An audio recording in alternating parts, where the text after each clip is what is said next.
Havoriylarni mana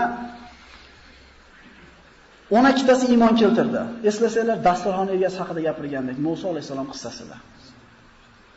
Va yawma taqumus sa'atu adkhilu ala fir'auna ashaddal azab innal munafiqina fi darkil asfal minan nar degan oyatlarda keldi. Qiyomat qoyim bo'lganda Fir'avn xonadonini azobda eng qattig'iga kirgizinglar deydi Alloh taolo. Boshqa oyatda albatta munofiqlar jahannamning eng tubida azoblanadi deydi.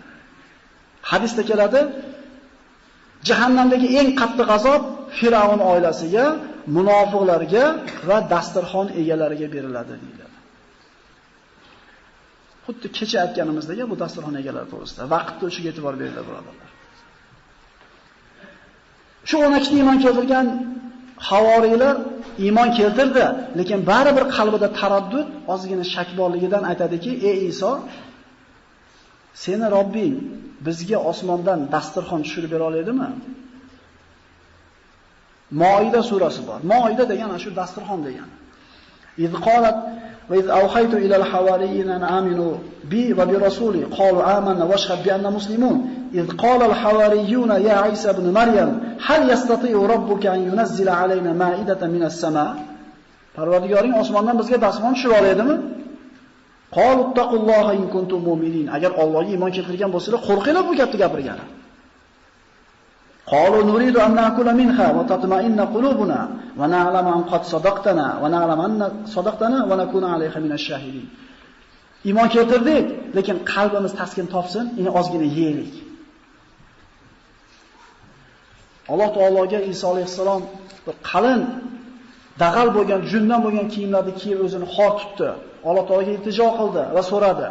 Va qala Isa ibn Maryam Allohumma robbana anzil alayna ma'idatan minas sama takunu lana 'idan va li awwalina va akhirina. Parvardigor, bizni avvalgi oxirlarimizga bayram, Eid bo'lishi uchun osmondan bir dasturxon tushirgin dedi. Birodarlar, dasturxon tushgan ekan, o'tirib yegan ekan, baxrayib turib kofir bo'lishavergan ekan.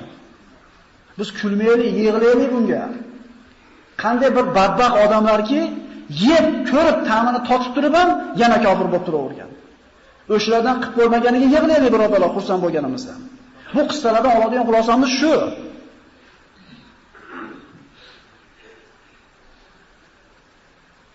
قال الله إني منزلها عليكم فمن كفر بعد منكم فإني أعذبه عذابا لا أعذب أحدا من العالمين.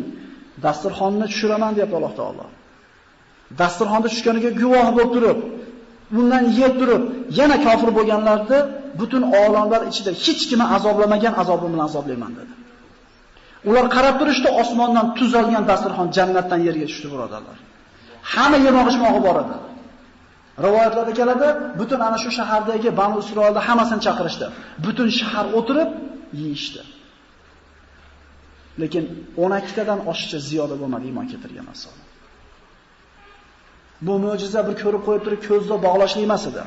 Bu materialni his qilishdi.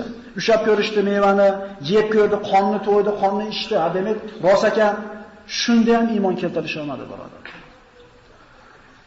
Dasturxon egalari mana shular. Allohga tushirgan dasturxondan yeb turib, kofir bo'lib, jahannamda eng tubiga tushadiganlar.